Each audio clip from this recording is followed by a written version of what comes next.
What's going on, San Antonio? What's going on, South Texas? My name is Mike Jimenez, and this is the Alamo City Sportscast coming at you from San Antonio, Texas. Actually, I'm in West Bexar County. What's going on? Hope everyone had a fantastic weekend. And chances are, if you are a Dallas Cowboy fan, you probably did not have a good weekend because what an ass kicking that was last night on Sunday Night Football. Well, actually, it wasn't Sunday Night Football. It was what, 3:25 start. Cowboys lost 31-10. The whole world watched. And the fact of the matter is that Cowboy fans have reason to be concerned. Okay, this has been a good year for the Cowboys, but they've been good before. Are you worried right now as a Cowboy fan as to what this team is able to do in the postseason? So we're going to talk about the Cowboys. We're going to get into the Spurs because the Spurs finally snapped that 18-game losing streak and then go on to lose by almost 40 points. What the hell is going on there? How active should the Spurs be in the trade market? Speaking of the NBA, Draymond Green's suspension is coming into focus. He was suspended indefinitely, but what the hell does that mean, right? Does that mean 5 games, 25 games, somewhere in the middle, the full season? We're now getting reports right now as to what that actually is going to mean for Draymond Green and the Golden State Warriors. So we'll get into that. We're live on Facebook, Twitter, and YouTube. You can take part in the show by leaving a comment or 5 or 10 on our chat line here on YouTube. And if you're listening later on in the day, because again, we're available on Spotify, we're available on Apple Play, on iHeart app, and all of those major podcast platforms, you can be part of the show later on as well. I'm on Twitter at MJ Acquired Taste. Joe Garcia typically produces the show, but he's been out this past month because of an issue that he has at work. New job, training. He's working at this time.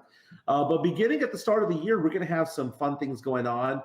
We might expand the network. We're going to be talking about that this week to find out exactly what it is we're going to do with this network as we go on.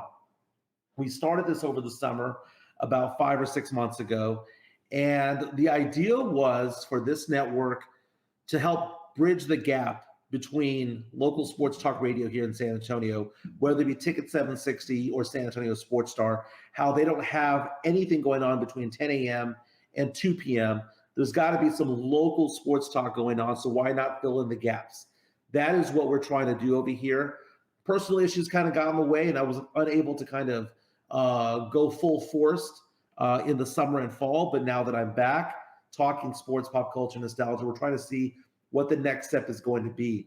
Now, speaking of our network, you can join Brandon Medina and Joe Garcia because they're going to have an event going on Thursday Night Football. This Thursday, you can go check out the Fantasy Gods Watch Party over at Mad Pecker Brewery, which is on 6025 Tesla Road.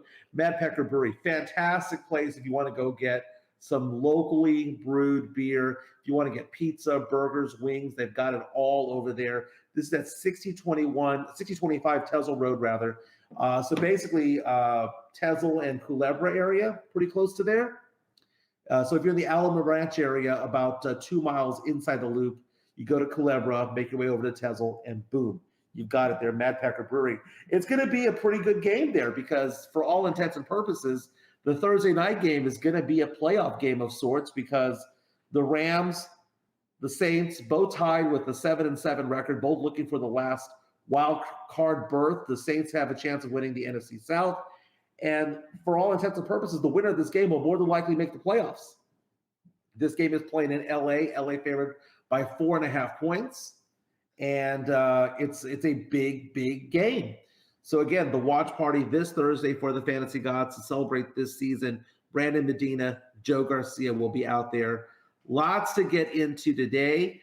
Of course, as I said, Cowboys talk, Spurs talk, all of that. But as Tim Gonzalez reaches out to me right now on our YouTube chat, says, "What's going on, Jimenez? Congratulations on your daughter graduating from college." I got to tell you, I did not know how I was going to react to all of that.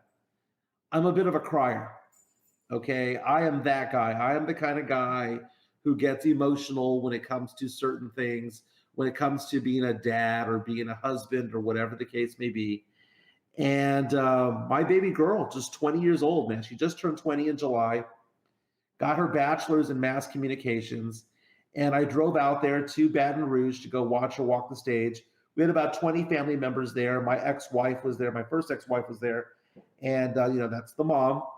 And we all got along and got along very well with the mom's boyfriend. I love the guy. He's a great guy. And we went out there and just celebrated my daughter, Gabby, walking the stage. And we're in this auditorium. And if you don't know the auditorium, LSU is the site of the movie Pitch Perfect. So the Barton Bellas and the movie Pitch Perfect, that was all filmed at LSU. And so, wherever you see her doing the cups routine, Anna Kendrick doing the cups routine, that's the same stage where my daughter walked the stage for college graduation. That's at the Union Center, the student union there at LSU. But I didn't know what it was going to be like because this is my first daughter to graduate in that manner. I have a younger daughter who's in middle school. But man, Gabby walks the stage and she's wearing purple. Summa cum laude, never got a B, all A's the entire time at LSU. And instead of crying, I clasped my hands together like I was in prayer, and I just started smiling. My ex-wife noticed that. She told me later on, she was like, I saw you smile. I saw how you smiled. And I was like, well, that's our baby. That's our baby. But she graduated, walked the stage. I'm going to be going back to Baton Rouge next week because I need to move her into her new apartment, and I'm going to get her college gift. I'm going to get her a car. So I've decided that I'm going to buy her a brand new car, brand new beginnings. She has a brand new career working for The Advocate, which is Baton Rouge's version of the San Antonio Express News. She's a crime reporter over there. Gabby, congratulations, girl. I love you. You did Daddy proud, man. You did Daddy proud, and you make me look like a good dad. I'm a good dad, but you make me look like a great dad. But all of that is the effort that she did.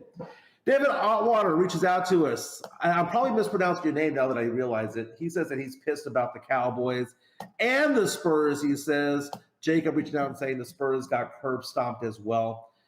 That's putting it mildly. Let's talk about the Cowboys first, right? The Cowboys lost 31-10. It was the 325 game. If you were watching football, you were watching that game because I believe that was the only 325 action going on in the NFL yesterday. There were games going on Saturday, so not as many games on Sunday. But you take a look at what's going on. Cowboy fans, on a scale of 1 through 10, reach out to me, by the way, on our YouTube stream. How worried are you about the Dallas Cowboys now? Now, you might look at it and think to yourself, well, what do you mean, Jimenez? The Dallas Cowboys are a pretty good team.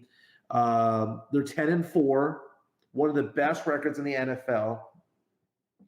But the weird thing about it is that they're 10-4, but they're 7-0 at home. What do they have, like a 12, 13-game winning streak at home? 7-0 at home, undefeated, but a losing record, 3-4 on the road. And the only wins they have are teams like the Carolina Panthers and the New York Giants. They only beat bad teams on the road, but they don't beat good teams on the road. They've lost to Buffalo on the road. They lost to San Francisco. They lost to Philadelphia. And if the Cowboys don't win the NFC East, they're going to have to go on the road and win 3 playoff games in a row on the road. First would be more than likely against the NFC South champion, whether it be the Saints or the Buccaneers. They'd have to go do that. And chances are they'd be favored. And I would say that probably 7 times out of 10, they win that game against the NFC South champion. All right? I see that happening. But then second round, what? They have to play San Francisco. And if they get by San Francisco, they then have to get by Philadelphia at Lincoln Financial Field, or they have to get by Detroit. Dude, they need to win the NFC East. And this is the thing. The Cowboys won a lot of easy games. And the Eagles, again, lost to the Cowboys last week. The Eagles are looking not as strong as they used to be. But the fact of the matter is that the Eagles went through murderer's row. They beat Kansas City. They beat Buffalo. They played San Francisco. They played the Cowboys twice. Now the Eagles' schedule is getting a little bit easier, and the Cowboys' schedule is getting harder because the next game for the Cowboys is on the road against the Miami Dolphins, and the Dolphins are trying to win the AFC East, and they are a very good team with a dynamic offense. Tonight, Monday Night Football, the Philadelphia Eagles are in action, and the Eagles are trying to get back ahead of the Cowboys. And if the Eagles win this game, it is over. It is over. Because if the Eagles win this game, they'll go up a game, and chances are we'll have the tiebreaker over the Cowboys. And who do the Eagles have to end the season? The Giants twice and the Washington Commanders. And in order for the Cowboys to win this division, they would have to hope that the Giants win one of those games. The Eagles playing the Seahawks Monday Night Football at 7:15. Eagles favored by 3.5 points. Seahawks need this game if they have any chance of making the playoffs. They need this game. David reached out to us and saying, Dolphins are going to stomp us next week. We'll have a conversation about that. Jacob says, when you look up exposed in the dictionary, there should be a pic of the Cowboys. So what exactly did the Bills expose? They exposed yesterday that the Cowboys may not have as good of a run defense as a lot of fans would like to think. They exposed the fact that the Cowboys have difficulty adjusting on the road. For some reason, this team is just elite at home. The Cowboys are probably the second or third best team in all of the NFL when playing at home. But when they're on the road, completely different team. They are a 500 mediocre team, less than 500. They're 3-4. They're 3-4 when they're playing on the road. And if I had told you before the game started that Josh Allen would play the whole game and have only 7 completions the whole game, and that Josh Allen would only throw for 94 yards, everyone would have thought, man, Cowboys going to win this game by 30. They're going to win this game running away. But no, Josh Allen, just 7 for 15, less than 50% accuracy, fewer than 100 yards thrown. The Bills told Josh Allen, we got this. We don't need you today. The Cowboys got punched in the face repeatedly, and the name was James Cook. Left fist was named James Cook. Right fist was named James Cook because these stats are ridiculous. James Cook, 179 yards rushing on 25 carries, averaged 7.2 yards per carry. He also had 2 receptions for 42 yards, had a touchdown on the ground, had a touchdown as a receiver. And Ty Johnson even had 54 yards on 9 rush attempts. Josh Allen rushed for 24.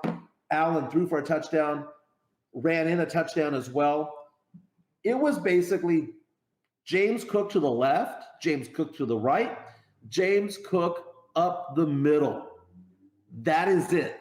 That is all that the Buffalo Bills did. And in the process, Zach Martin gets hurt. Now, he's not going to be out for the year or anything like that. It seems like it's a minor injury, but he was knocked out of the game. And so many miscues by the Dallas Cowboys, and the Cowboys couldn't get anything done offensively. Dak Prescott threw for only 134 yards. Tony Pollard rushed for only 52 yards. CeeDee Lamb, just 53 yards receiving. I mean, Dak Prescott, 0 touchdowns thrown. CD did have a rushing attempt for a touchdown, but it was an ass kicking. It was an absolute ass kicking. And as David reaches out and says, that was a no-name running back. James Cook is kind of a no-name, right? When you think about great running backs, you don't think, oh, you know what, James Cook is that guy, right? But James Cook, fewer than 1,000 yards rushing on the season. But if you look back in time of what he's done, I mean, against Kansas City, James Cook had 58 yards rushing. Against Philadelphia, he had 43 yards rushing. Against the Jets, he had 73 yards. But against the Cowboys, with Micah Parsons and DeMarcus Lawrence and all of those guys, he had 179 yards rushing. He's a decent back, but my goodness, this Buffalo Bills team is getting good at the right time. If the season ended right now, the Bills wouldn't even be in the playoffs. They're 8-6 and are on the outside looking in, along with the Texans at 8-6, trying to fight their way into the playoffs. But the thing is that chances are they'll be able to control their destiny to get in. But Josh Allen is playing so much better. Josh Allen is playing at a very elite level. Now, what this game did for the Cowboys was a couple of things. It's going to knock them out of first place. Chances are there's a good chance the Eagles win tonight. Eagles win tonight. Eagles are going to more than likely win the division. It'd be like a 90% chance of them winning the division or whatever the case may be. But the accolades also went away because Caesar Sportsbook has updated who they believe is going to win the MVP, and it is no longer Dak Prescott. Right now, Dak Prescott is basically tied for second with Lamar Jackson at number one. According to Caesar Sportsbook, that honor belongs to, with 3 weeks to go in the season, that honor belongs to Brock Purdy of the San Francisco 49ers. And I mentioned this about 2 or 3 weeks ago on Twitter, and people thought I was an idiot when I said this. I said Dak Prescott is going to need to win the division in order to win the MVP, because you go back in time, 13 of the last 14 MVPs came from the division winner. The one that wasn't was Adrian Peterson. He needs to win the division. And right now, if you look at it, Brock Purdy being number one and number two, Lamar Jackson, what do they have in common?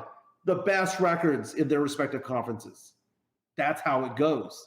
So the Cowboys are in danger right now of having to go on the road 3 times. And why are they such a different team on the road? I don't get it, man. I absolutely don't get it. Chris Gonzalez, which down, says Cook did not get touched a lot of times after he ran for like 8 yards. They were doing something to get Micah Parsons off of his game. Was watching, might have been SportsCenter, something on ESPN, where they were showing what they were doing, how they were faking out Micah Parsons and making Micah Parsons essentially get swallowed up by all the bodies in the line. It was like they were doing stunt moves. They were dragging over guards and tackles, and they were making all of this movement on the line, and it made Micah Parsons kind of hesitate. And every time he hesitated, the play just went right by him. And it was almost like they were throwing him pitches like fastball, curveball, slider, fastball, curveball, slider. And Micah Parsons was not used to it. And Micah Parsons was not used to the fact that they were running at him, not away from him. And Parsons may have lost any possibility of winning Defensive Player of the Year yesterday because they were not afraid of him. They actually took him out of the game. Drew Show reaches out and says, man, I heard you knock something off the table. That's right, man. I'm at home. Now, hopefully, I'm going to get my studio going here in the next 2 or 3 weeks or so. I think that when the year starts, I'll be doing it at Joe's studio and then have it over here. It's going to be easier for me to run my business and do this at the same time.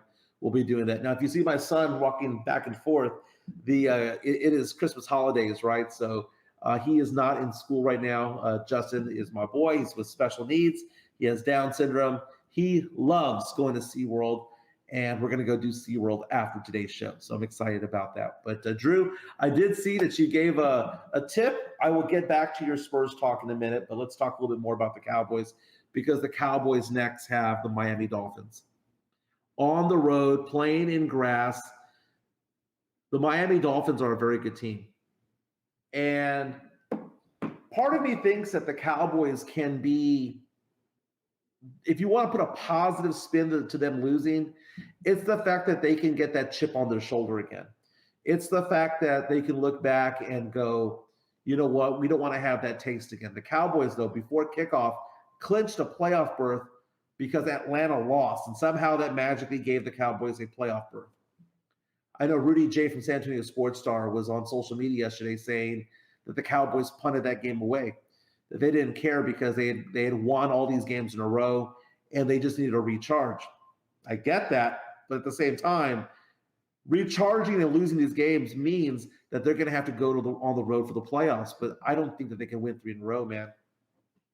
I don't think they can. And Miami has something to play for. So imagine if the Cowboys go out to Miami and lose a second straight game. At that point, the doubt sets in, right? At that point, there's got to be doubt on Cowboy fans' minds when it comes to things. Now, next week, that game is going to be played again in Miami at 3:25 start. Miami favored by 1.5.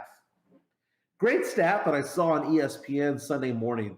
Whoever that blonde hottie is that talks about betting, oh my God, she's amazingly hot.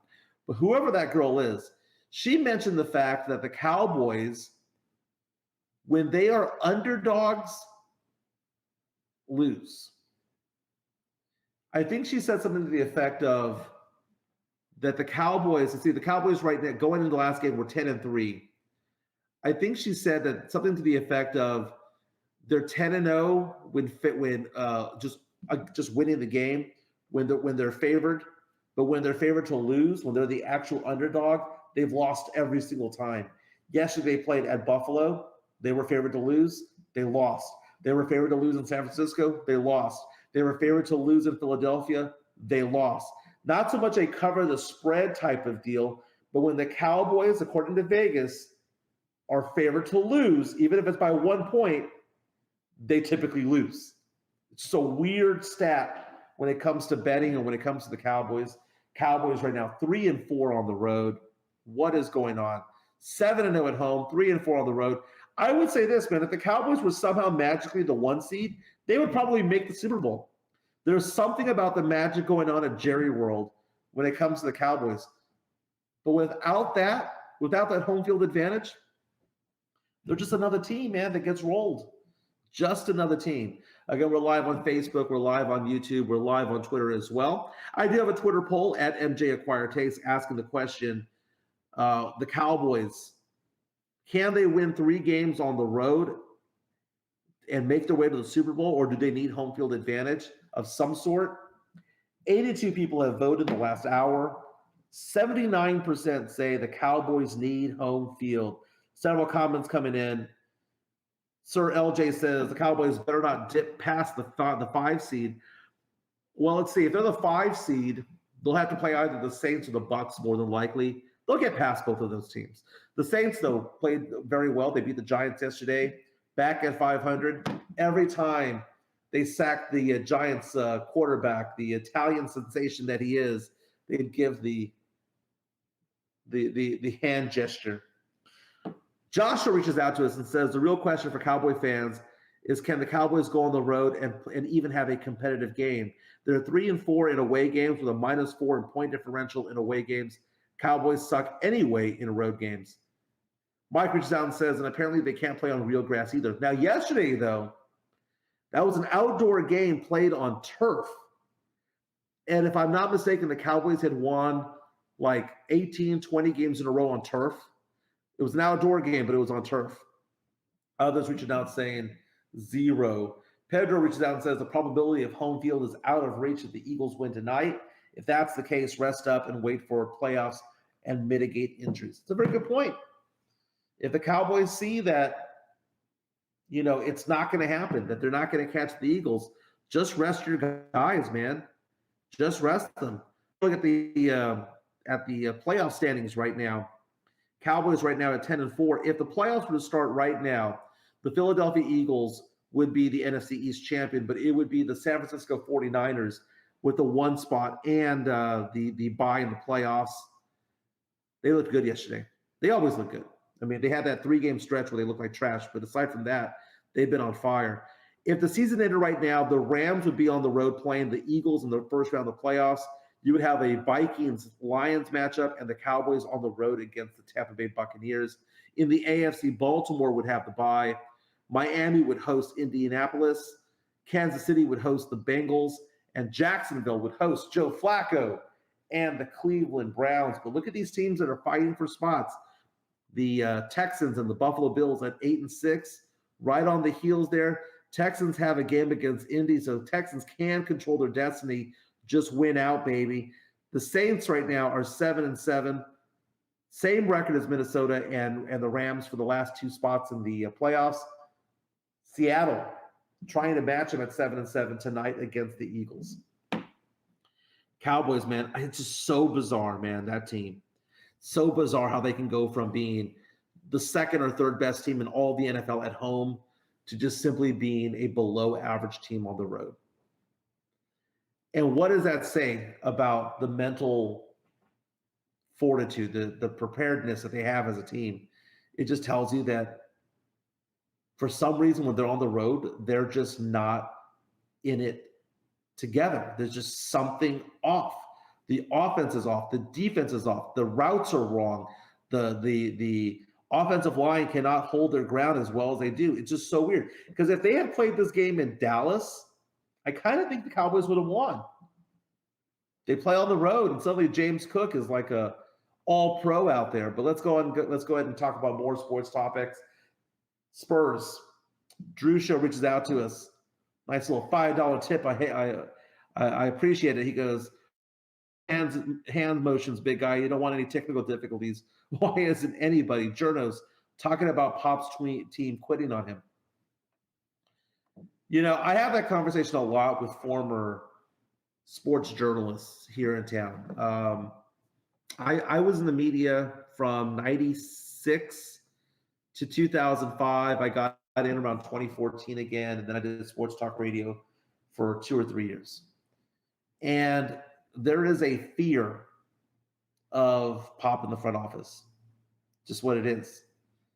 You know, Pop pisses off a lot of people because of his talks about politics. And I don't think a lot of his politics are wrong. I think a lot of what he says is very valid.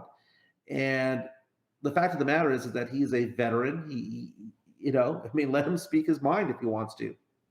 I don't care. I don't care.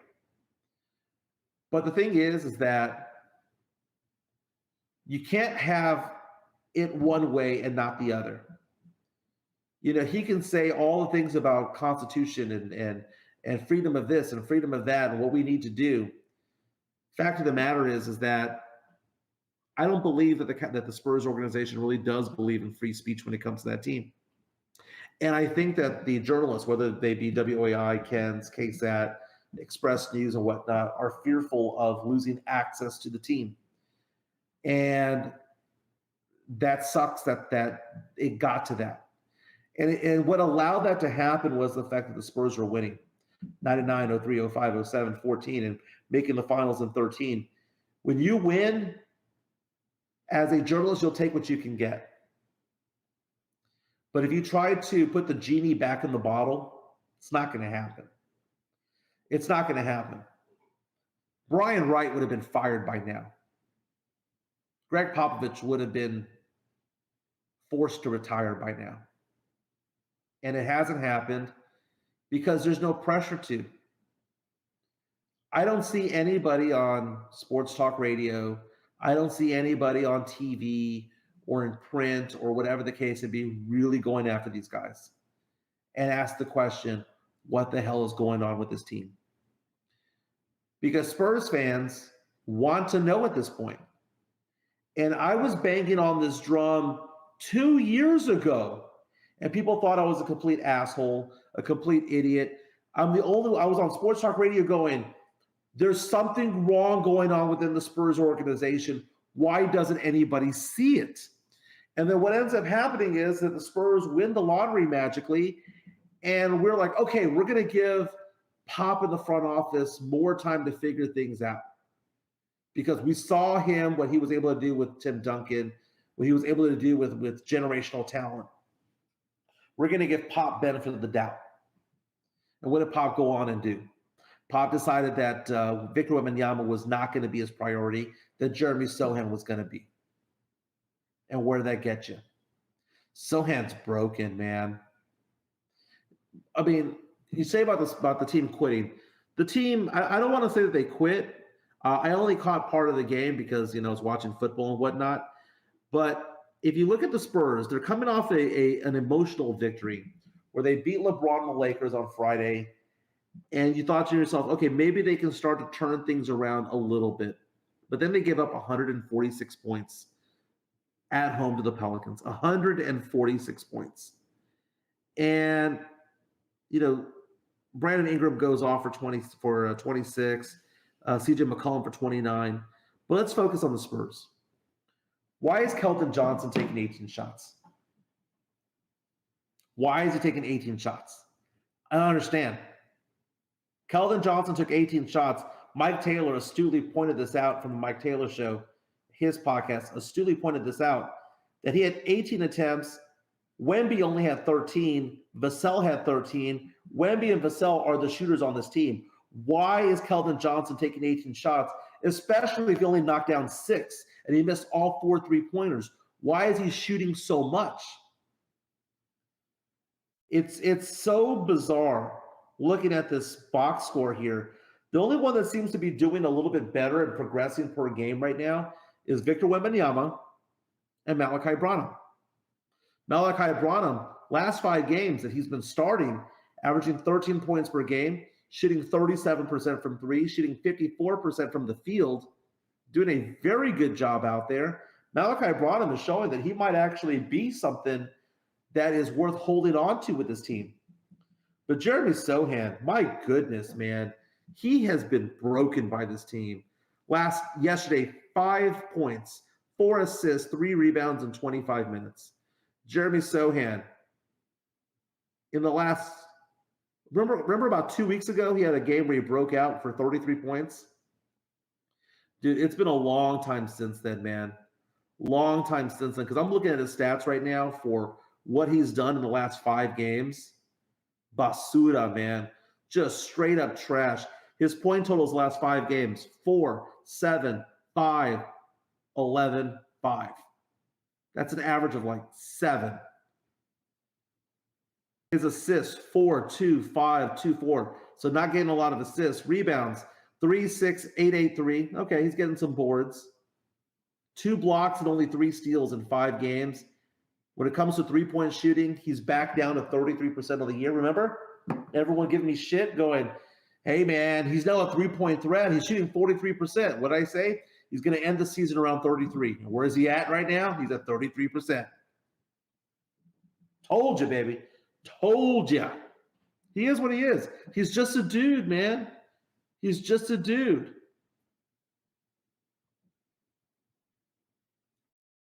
Just noticed that I got a lot of comments here that I need to check in on here. Haiti reaches out and says, yes, Sohan looks broken. Feel bad for him. I mean, he has regressed even at the power forward position. And I have a hard time faulting Sohan for this. John Dyer, who's a follower of this podcast, you know, he's part of Spurs Twitter, asked the question on Twitter the other day, why am I not taking a victory lap right now about Jeremy Sohan and his struggles? Because he thinks that I get off to Sohan failing. I'm not doing a victory lap because I don't think that this year is on him. I think this year's on Pop. Pop broke him. That whole experiment at point guard was just ridiculous. And man, I see all the people on Twitter right now, Spurs Twitter, who are like, positionless basketball. You know, we have Wemby at the 5 and have 4 shooters out there, and it's going to be perfectly fine. No, dude. No. I like point guards. And Sohan wasn't going to be that guy. I mean, the hubris, the arrogance to think that you can make somebody a point guard who has never been a point guard in their entire life, that somehow somebody who didn't play point guard in elementary or high school or college or in their first year in the pros was suddenly going to be able to just pick it up. Just pick it up. You'll figure it out. We'll pick it up. Might have been the most arrogant thing. No. The most arrogant thing that Pop has ever done was grab the microphone and tell Spurs fans not to boo. But when it comes to Jeremy Sohan, the fact that he went out there and decided that, you know what, instead of focusing on Victor Wembanyama and his development, we're going to put Sohan at point. We're going to have him bring the ball up. Absolutely stupid.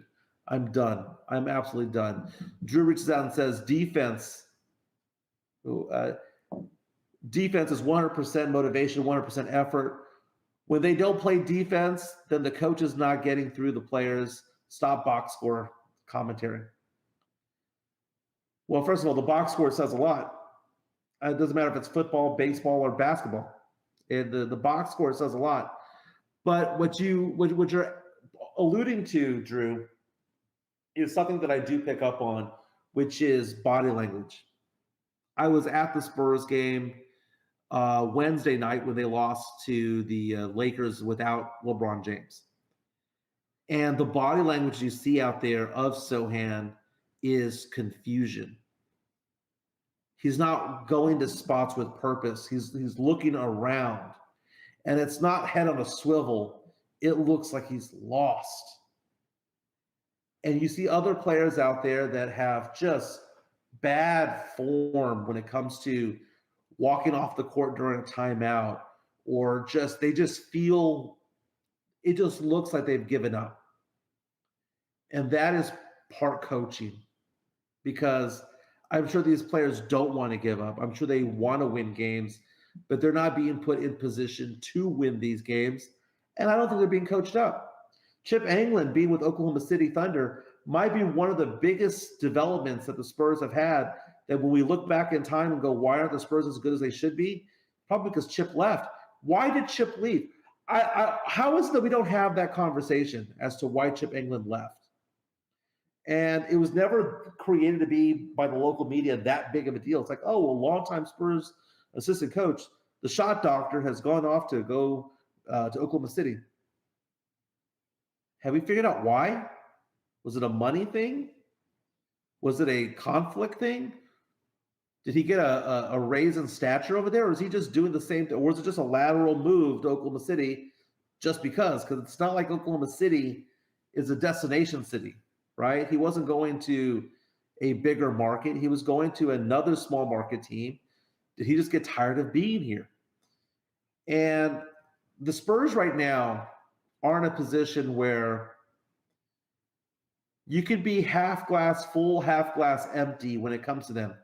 The glass empty is, wow, this is the shittiest season we've ever had as a team. The half glass full is, well, we've got a lot of draft capital. As of right now, the Spurs are on track to have 2 first-round draft picks. If you go onto the website, tankathon.com, they'll tell you where the Spurs are right now, because they have Toronto's pick, which is top 6 protected. And if the season ended right now, the Spurs would be picking at number 2 and number 9 if all things went to form with the lottery. But do we trust the Spurs drafting the right guy? So much has been made in the last couple of weeks about how the Spurs passed on Tyrese Halliburton and got Devin Vassell instead. At the time, if I'm not mistaken, we had DeJounte Murray, so there wasn't necessarily a need for Tyrese Halliburton, but that stings a little bit, right? That stings when we pick a player that, even if they're decent or borderline good, you see that the next player after them is a superstar. And you can go back in time with a lot of drafts when it comes to this, because no draft is going to be perfect, and there's always diamonds in the rough. But I go back to some of these drafts, right? So let's go back the last 5 years. And this was not going to be a topic of conversation, but let's have this conversation right now. The Spurs in 2020 picked Devin Vassell at number 11. If they redrafted that whole draft, Devin Vassell would probably go in the top 7. Anthony Edwards would go above him. LaMelo Ball would go ahead of him. Tyrese Halliburton would go ahead of him. So the Spurs got probably the 6th or 7th best player in the draft, and they got him at number 11. So in my mind, that's a successful draft, even though a superstar came right after where we picked, right? You go to 2011, the Spurs go off and draft Joshua Primo. Joshua Primo no longer on the team because of accusations of misconduct, dropping the towel and all that stuff. Behind him, you had Alperen Sengun, who could have been picked. And Sengun was somebody that I was a very, very, very big fan of. 2022, we're talking about the Sohan draft. Spurs also got Malachi Branham and Blake Wesley in that draft. I mean, who else were you gonna get? I mean, AJ Griffin, Tari Eason. I mean, Walker Kessler was a name out there. But the fact of the matter is that when you look at that particular draft, there was nobody that the Spurs could have gotten that would have been much better than what Sohan was going to bring you anyway. Let's do one last draft, 2019. 2019 was the year that we got Luka Samanic. It's also the year we got Keldon Johnson. But if you look at some of the players that were behind him, there were second rounders that did better than a lot of the first rounders. You know, you had Nick Claxton, KZ Akpala, Carson Edwards. But the only player that was, Brandon Clark, could have been a guy. Lots of people reaching out right now. David reached out and saying, hearing the Spurs may get Bull to pair with Victor. I've heard of that. I don't think it's going to be a deal. I don't think it's going to happen. But I think that's more of a curiosity factor than anything else. Jose Bolados, which is out. What's up? Going on, Jose? Do you have any interest in any of these Quickly rumors? So Quickly, okay, so there's a lot of rumors going on right now that Quickly is going to be available. He is a point guard, Emmanuel Quickly. He's a good player. He's a shoot-first point guard. So part of me says I'm leaning more towards no. But if it was to happen, I would get excited about it because Quickly is somebody right now averaging 15 points per game, 3 rebounds, 3 assists. If you look at the last 5 games, the guy likes to fire off shots. And he's a streaky guy. And he is somebody that this year, I'm looking at his stats right now, this year is going off and averaging 14.6 points per game. He averaged 15 last year. 3-point accuracy, 37% shooted the last 2 years. 37% for his career. So he can knock down threes. You can convince me in doing so, but he's not the kind of guy that's going to go off and get you 8 or 9 or 10 assists per game. And I guess it's one of those things where you have to ask yourself the question, what do you expect from that particular position? I guess more than likely he's more of a 2 than a 1. But he's been around for 4 seasons, 24 years old. He's not a bad player, man. He's not a bad player at all. I would be excited about it, but the Knicks, what would you have to give up for him? And those rumors seem to be relatively legit. Out of all the rumors that I've seen, the Bull one, I don't think is anything. But when it comes to Emmanuel Quickly, that one I do believe has some legs. Drew reaches out and says part of the win against Lakers was that Sohan was back to being a pest against LeBron. Sohan, Keldon, Vassell, and even Collins can't be judged with the piss poor job Pop is doing. Goes on to say that ESPN was mocking Pop and the 3 quarters. Everybody is point and laughing at the Spurs. Every training room, every front office. I guess what you're trying to say, Drew, is, and there's some validity to all this, is that the game has passed Pop by. Which is weird because if you look at the evolution of the Spurs from when they won their first title in 99 to them going off and getting those titles in 03 and 05, those were brutal finals, man. Those were finals in which the Spurs were winning games, 91 to 77. And then you had the beautiful game of 2014 and how well they played in 2013, where they ran up and down the court and they were getting all this movement. And Pop was able to evolve with that. After 2014, what did you have? You had the evolution of the 3-point shot and these teams going out there and just firing 3 after 3 after 3. And I'm thinking about the Golden State Warriors. And I don't think Pop evolved to that. Because Steve Kerr and Mark Jackson before him all looked at the numbers like what's that movie, Moneyball? They looked at the numbers and they said, it's about effective field goal shooting. It's about how many points can you get off of 100 shots, right? So if you shoot 50% on 100 shots and they're all 2-pointers, you're going to have 100 points, right? 50 buckets times 2 is 100, right? But if you are shooting 3-pointers and you shoot 100 of them and you make 40, well, you made 120 points off of those 100 shots. So they were looking at that and going, we need to change the game and make it so that we're 3-point heavy and have good accuracy at three-point shooting, because the effective field goal shooting would suggest that that's the way to get more points, and that's accurate. But then the Spurs and Pop decided that three-point shooting was not going to be what they do. They drafted Jeremy Sohan, who was a 26% three-point shooter in college. They got Joshua Primo, who couldn't shoot threes in college either. They got all these players who couldn't knock them down. And if you want to know why the Spurs struggle so much, it's because we don't have very many reliable three-point shooters. I think Victor Wembanyama will eventually become one. He's got the form. He's got the arc. I just think that he needs to give him a little bit more patience when it comes to it. Keldon is streaky when it comes to it. I think Devin Vassell is probably the most reliable three-point shooter, and even he is streaky from time to time. But the mocking of Pop by ESPN and by all of these outlets is because they believe that he has actually not evolved anymore, that he's stopped evolving, that he's trying to round peg a square hole right now, and it's just not working. It's just not working. And this is a throwaway season, and it sucks, because I was very, very, very excited about that. And you know that it's one of those things where Wemby doesn't have to stay. Everyone's under the impression that Wemby's going to be here forever.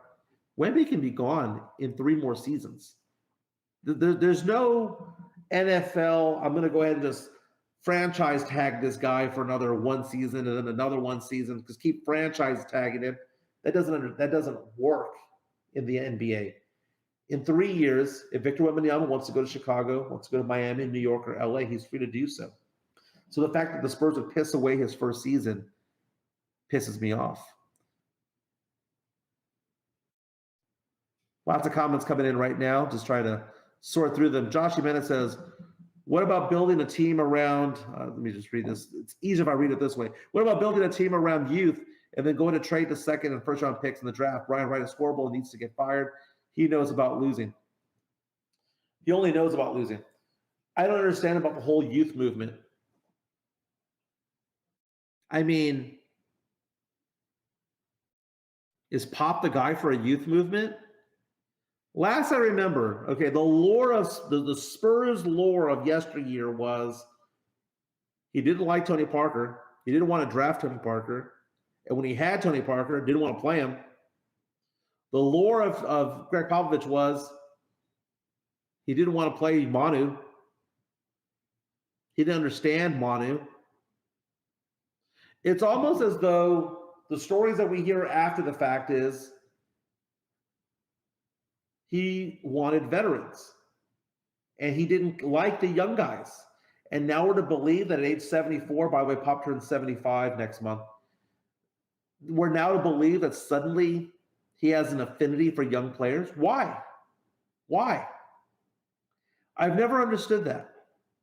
And I'm not a big fan of the direction of the team right now, because you need to have veteran leadership. The Spurs going off right now and having a 4-20 record, or whatever they are right now, 4-21, whatever it is that the Spurs are right now, they're not going to get, there's no benefit to that. You see all these sports fans going, they're going to learn from this. They're going to learn from this. That is the biggest bullshit I have heard about the Spurs season this year, is that they're going to learn from losing. Losing creates a losing culture. Okay? It doesn't matter what you do for a living. If you are a teacher and you hang around other teachers who are bad at what they do in a school that doesn't have leadership, you're not going to become a better teacher because you were around those people. No, you actually learn from better people. It doesn't matter in what respect it is. I'm in finance. I hung around better financial people who were more successful than me to learn from them. I learned from people's successes. I didn't learn from constantly failing. And that's where the Spurs are right now. They're constantly failing. And I understand the tank process. I understand to go get your one guy. I don't think the Spurs are tanking right now. I just think the Spurs, as they stand right now, as a team, as a coaching unit, just simply suck. Drew reaches out and says, Pop is a con man. He knows it. That's why he's so defensive to the point that he's being abusive. I wish that Dan Kick used his power at the time to run him out of town like Bob Hill. Dude, I'm thinking back to Bill Belichick of the New England Patriots, who is on the hot seat right now. And he one time said, I'm a good coach of great players. And we're seeing that with Pop. You don't give Pop great players, it just ain't it, man. Just ain't it. Just ain't it. Let's go ahead and change this topic for a little bit. Draymond Green. That indefinite suspension is looking to be maybe just 3 to 4 weeks at this point. Sham Sharani of The Athletic is reporting today that Draymond Green has entered a counseling program and that it's very possible that he can come back next month rather. So the chances are Draymond Green will miss somewhere between 8 and 11 games. He'll be sidelined for 3 weeks, according to sources telling The Athletic. You know, I'm okay with that. The last suspension he had was 5 games. He cold-cocked Yusuf Nurkic the other day. And I thought to myself that I would be happy with a 10-game suspension. Essentially, if it turns out to be somewhere between 8 and 11 games, and he was forced into therapy, and he was forced to maintain a certain counseling regimen, I think that the NBA did their job. And I think that's the most that you can do. But the fact of the matter is that the players' union and the team and all that went up and said that this needed to be done at this point. My thing about it is that why is it, we talk about the fact that Pop doesn't get any criticism. Why doesn't Steve Kerr get criticism for what he allowed Draymond Green to do with his team? People like Steve Kerr. You know why? Because he's a good-looking guy. You know why? It's because he's in his 50s or so and has a baby face. That's why he's allowed to get away with all shit. And Steve Kerr is responsible for Draymond Green's actions as Draymond Green is. Steve Kerr always backed up Draymond, always stood by him and said, oh, he's just not understood. I mean, even when Draymond Green attacked one of his own teammates,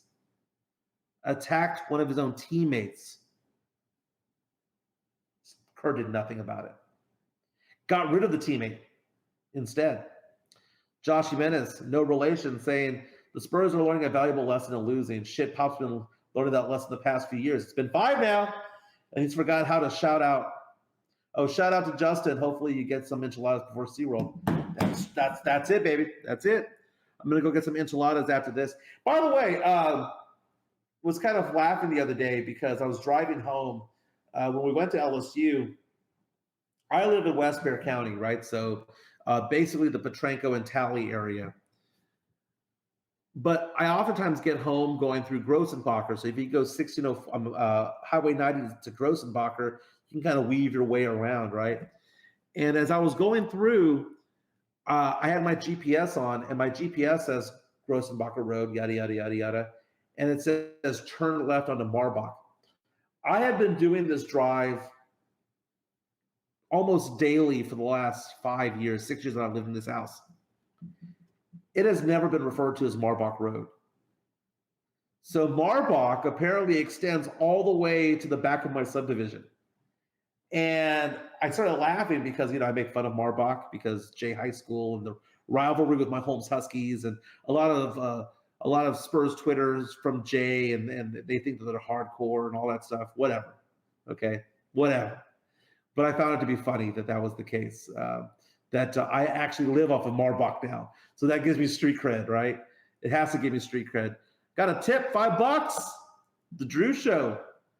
Saying, when you were at Ken's when Pop fired, were you at Ken's when Pop fired Bob Hill? If so, what was Dan Cook's immediate take? It couldn't have been good. He should have called him on it. Well, let me think about that. I was at Ken's in 1998. God, it was right around that time. But to be honest with you, Drew, Dan Cook, his last few years there at Ken's, mailed it in, man.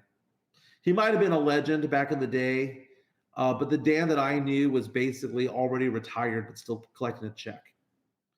I didn't know the hardcore Dan Cook that a lot of people knew. Dan was really nice to me. He and I would chat, and he would take my money. He'd always want to gamble for a dollar, for 50 cents. He'd always come up with games for me to gamble a quarter or a nickel or whatever. And I would say that on a daily basis, he'd take about $3 from me. But Dan was not a go-getter at that point in his career. Did he talk trash? He may have talked trash, but he wasn't going to do anything about it. So the Dan I knew was an old man who was just ending his career. I have a lot of fond memories of my days at KSAT back in the day. I was at KSAT working with Greg Simmons, Cordell Patrick, and David Sears. And when I was at Ken's, I worked in the news department, but oftentimes in sports, I'd work with a very young guy named Joe Reinagel. So I knew Reinagel when he was young over there. I was Steve Spreester's first editor at KSAT. I'm going to tell you my story about KSAT. So I had this girlfriend named Amy, and Amy was my first love. And one day, she gathered all of my. I was writing for the Express News in the entertainment department, even though I was a teenager. They have like a section there for teens. And she was gathering all of my articles, and she put together a portfolio. She mailed that portfolio to KSAT and attentioned it to Greg Simmons.